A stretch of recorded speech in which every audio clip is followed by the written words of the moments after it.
రాష్ట్ర విభజనలో ఆంధ్ర పార్టీల వైఖరి ఏంటి? నేటి పలాస రాజకీయ పరిస్థితులపై కాంగ్రెస్ పార్టీ నాయకుడు పలాస ప్రముఖ డాక్టర్ దువ్వాడ జీవితేశ్వరరావు ప్రత్యేక ఇంటర్వ్యూ మీ తూర్పు టీవీలో. వారు ఒకరు శుద్ధపూస, ఒకరు వెన్నపూస. కాంగ్రెస్ పార్టీ స్వచ్ఛమైన మేడం బంగారం. ఇరు జాతీయ పార్టీలను కూడా ఆంధ్రప్రదేశ్ ప్రజలు తిరస్కరించారు, ఇప్పటికీ తిరస్కరిస్తున్నారు.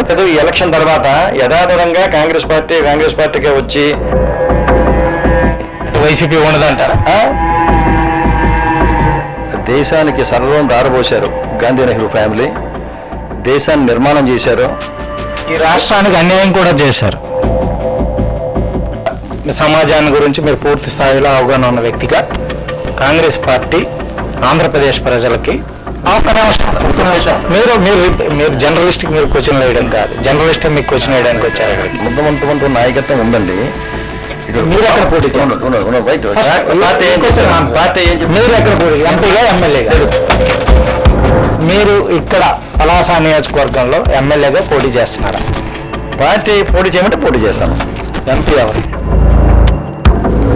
ప్రస్తుతం ఉన్న వైసీపీ ఎమ్మెల్యే మంత్రి డాక్టర్ అప్పలరాజు గారు మీ శిష్యుడంట, నిజమా?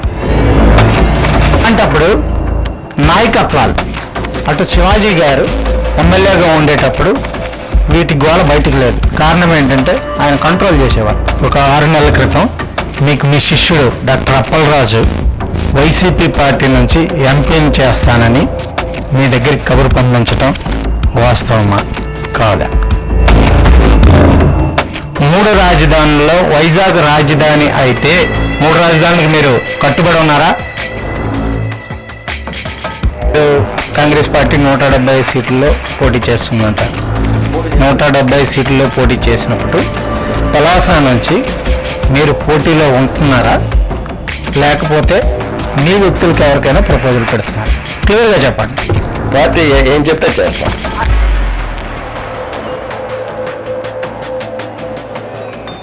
మీడియా ముందుకు రాగానే పార్టీ ఏం చెప్తే చేస్తుంది, చట్టం తన పని తాను చేసుకుపోతుంది, ఈ మాటలు చెప్పద్దు దయచేసి. మీరు ఒక నాయకుడిగా మీరు క్లారిటీ. ఈ రాష్ట్ర అసెంబ్లీ స్పీకర్ తమ్మినేని సీతారాం గారితో మీకు నిక్కర దోస్తీ ఉందంట, నిజమా? నేను నిక్కర్ వేసుకున్నప్పుడు ఆయన ప్యాంట్ వేసుకుంటూ వెళ్ళండి. నాకన్నా పెద్దోడు ఆంధ్రప్రదేశ్లో చదువుకున్నప్పుడు మేము మంచి. మీ కాంగ్రెస్ పార్టీకి మీరు ఇక్కడ పలాసలో పోటీ చేస్తే ఎన్ని ఓట్లు మీకు రావచ్చు? ఇప్పుడు ప్రజలు వాళ్ళ వ్యాపారస్తులకి వ్యాపార పద్ధతులు కావాలా, కబ్జా కోట్లు ఉండకూడదు, అంటే క్లీన్ ఇమేజ్ ఉంది కావాలా. మన భద్రతే అంటున్నారు, ఈ ఒక్క విషయాన్నే మాట్లాడుతున్నారు. మీరు రైతుల భద్రత గురించి ఎప్పుడైనా ఆలోచించారా? ఇప్పుడు